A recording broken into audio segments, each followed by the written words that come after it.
Ever notice what happens when the lights cut off and the money stops? One day you're platinum, next you're Ubering just to survive. Young Joc went viral for it, Fetty Wap ended up in prison, and the others, some scam fans, some vanish, and one just might surprise you. This fall-off spiral only gets darker, and trust me, you'll want to see how it ends. Let's start with Young Joc. Yeah, that Joc. It's going down, Joc. Back in the day, he was charting top 3, had hits on hits, and was basically ATL royalty. But fast forward a few years, and suddenly folks are clowning him for pulling up as their Uber driver. Now look, I know the first thing people think is, damn, just get a job.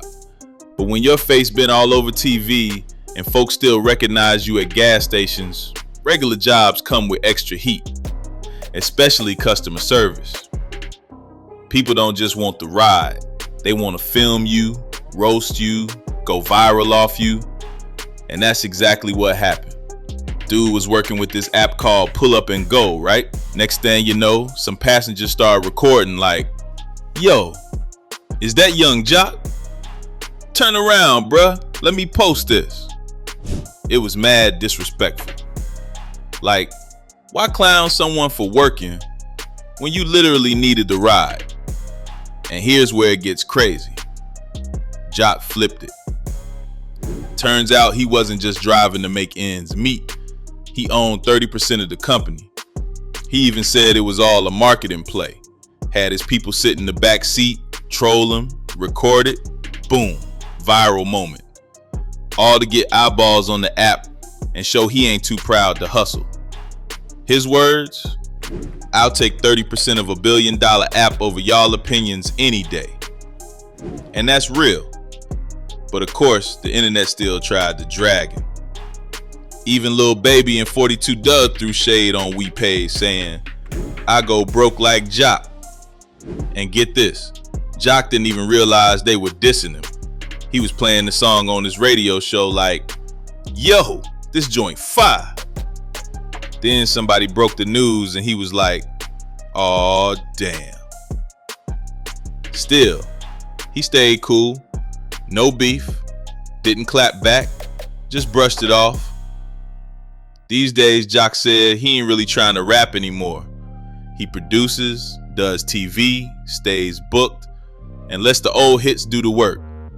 No new mixtape, no comeback plans, just a grown man doing what he gotta do. And honestly, that's more boss than broke. But not everybody moves like that. Some fall off way harder, end up making excuses, ducking the truth, and getting exposed in real time. Like this next rapper, who claimed he didn't drive Lyft even though his face was all over the app. Alright, next up, Roscoe Dash. If you were outside in the early 2010s, you remember dude had motion. No Hands with Waka and Wale was everywhere. He had that melodic, turned up flow that hit right when parties were lit. But once he dropped his solo album, Ready, Set, Go, the wave kind of fizzled. And according to him, the downfall started with label drama and shady contracts. Roscoe says he got looped into a 360 deal without even knowing it. He was 18 just trying to make it, and his own manager had him signed on both the management side and artist side. That's a setup.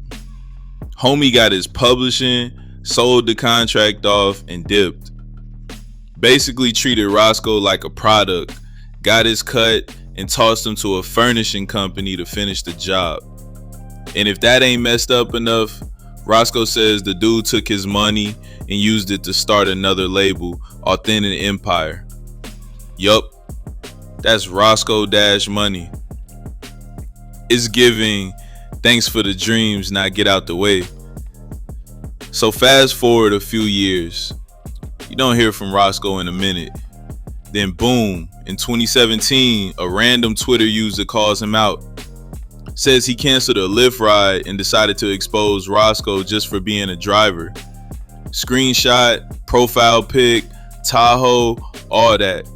And Roscoe, he jumped immediately into defense mode, dropped a statement like, yes, that's my vehicle, Yes, that's me in the photo. But no, I don't drive Lyft. I let my friends borrow the car. Okay, cool. But the app shows your face as the driver, bruh. Come on now. He tried to spin it like he's a businessman with multiple vehicles and diversified income streams, which might be true, but the streets weren't buying it. Even folks at ATL started chiming in. One said they saw him in the alley cleaning out the car with Uber and Lyft stickers on the back. He looked up, froze like a deer in headlights. So unless his friend borrowed his whole identity too, yeah, nah. And to be real, he ain't even have to lie. Nobody's judging a man for getting money. But when you go from billboard to back seat and your first move is cap, people gonna talk. And trust, we're just warming up. The next story, way more spiritual, way more complicated, and way more painful to watch. Let's get into Raury. Now this next one, it ain't your usual rap crash story. This one got soul. Raury was supposed to be that dude. Young, wise, barefoot, and bold. He came in different. Spiritual but street smart, hippie but hungry. When he first popped, Columbia Records went all in. Big label push, magazine covers, cosigns, tour slots. He had that weird kid energy the industry loves to exploit. Just edgy enough to look cool, just safe enough to market. They hyped him as the next Andre 3000, and honestly, that might have been the beginning of the end. Cause once you get that kind of pressure before you've even had a full run, bruh, the expectations are wild. He dropped some fire. Devil's Whisper was a whole moment, but when the album hit, 5,900 first week, peaked at number 77, and just like that, the machine ghosted him. No promo, no second wind, just silence. And Raury felt it. He later spoke out, said the label only cared about the image, not the art. He wanted to push boundaries, perform barefoot, blend folk with rap, do psilocybin in the woods and write about it. They wanted something they could sell. So he walked, left the label, disappeared, and went back to Georgia to find himself. And that's when the real story begins. He launched The Woods Worldwide, a non-profit where he mixes art, sustainability, healing, and community into live experiences. We're talking healing circles, jam sessions, yoga, sacred ceremonies. Dude performs in forests, abandoned ruins, straight up spiritual spaces. It ain't flashy, ain't viral, but it's real. In ATL, he's basically a folk legend now, hosting jam nights where anyone can pull up and share their sound. No clout, no judgment, just soul. And he's still making music too. Still creative, still intentional, still deeply rooted in something bigger. But the numbers, they're not hitting like they used to. His audience shrunk. His reach, way smaller now. And here's where it gets a little too real. You can tell he still wants back in. He's tried tapping into TikTok, tried joining trends, tried chasing a little virality. And look, I ain't judging. Even the most spiritual ones get that itch. You dedicate your whole life to music and then you get dropped like a bad habit. Of course you want one more shot, especially when you know you got the talent. But that's what makes Raury different. Even if he never hits those charts again, even if he never trends again, he didn't fold, he didn't sell out. He turned pain into purpose, and now he's helping his community through sound and spirit. That's rare. But unfortunately, the next dude, he ain't go down peaceful. He didn't heal. He scammed. Let's talk about YBN Nahmir, the definition of a fall off done wrong. Now let's get into YBN Nahmir. Embrace yourself, because this one's rough. When Nahmir came up, he had the whole internet behind him. He linked up with Almighty J and Corday through Xbox Live, dropped Rubbing Off the Paint, and boom, overnight buzz. They had a crew, they had a moment, they had real motion. But while Corday took the lyrical route and leveled up, and Almighty J just kind of vanished, Nahmir straight up spiraled. The music started flopping, then came the infamous track, you know the one, the Soul Train looking mess that got historically disliked on YouTube. It was bad. Like people were clowning him before they even pressed play. Bro, I hear the trash without even hearing it type energy. After that, it's a wrap. Nobody was checking for Nahmir anymore. So what did he do? Start grinding again? Go indie and rebuild? He went straight into scam mode. First, the fake IG giveaways. People were paying him up front, some as much as $7K for shout outs, promos, whatever.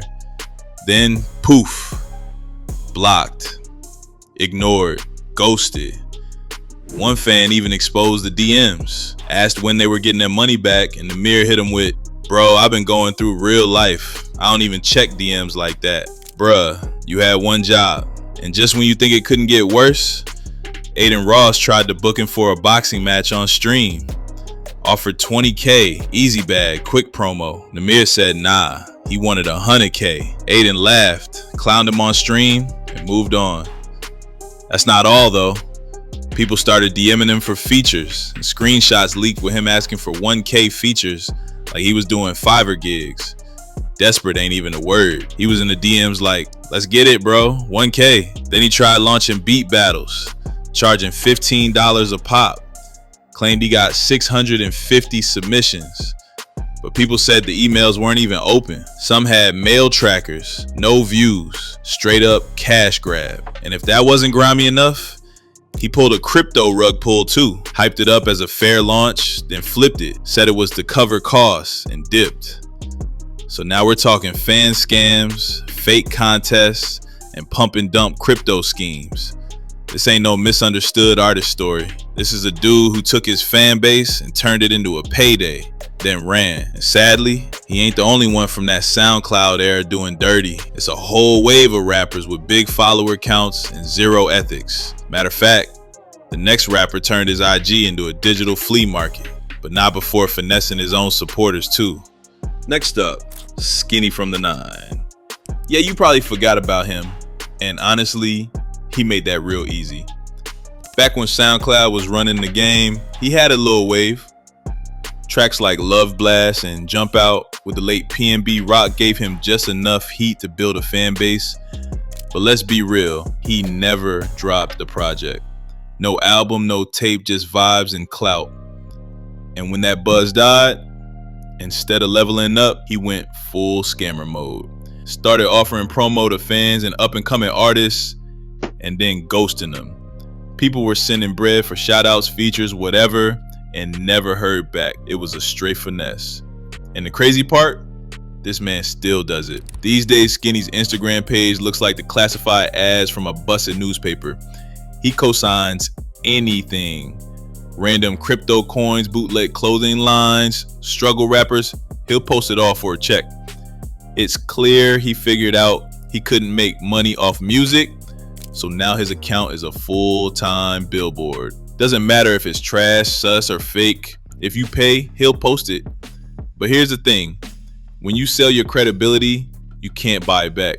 Now nobody takes him serious. Every post is either a scam or a joke, and fans know not to trust a single thing he puts out. In the wildest part, this ain't even the bottom of the barrel. Some rappers don't just scam, they take it a step further, right into federal prison. Let's talk about a chart-topping artist who had it all and threw it away. Fetty Wap. Now let's talk about a fall off that actually hurts. Fetty Wap. This dude had the world in a chokehold for a minute. Trap Queen, 679, My Way. Bruh had the charts on lock. It was hit after hit after hit.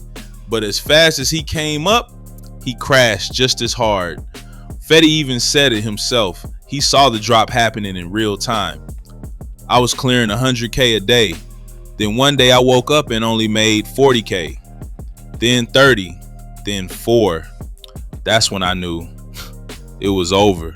And the moment the hype dipped, the label dipped right with it. Left him hanging.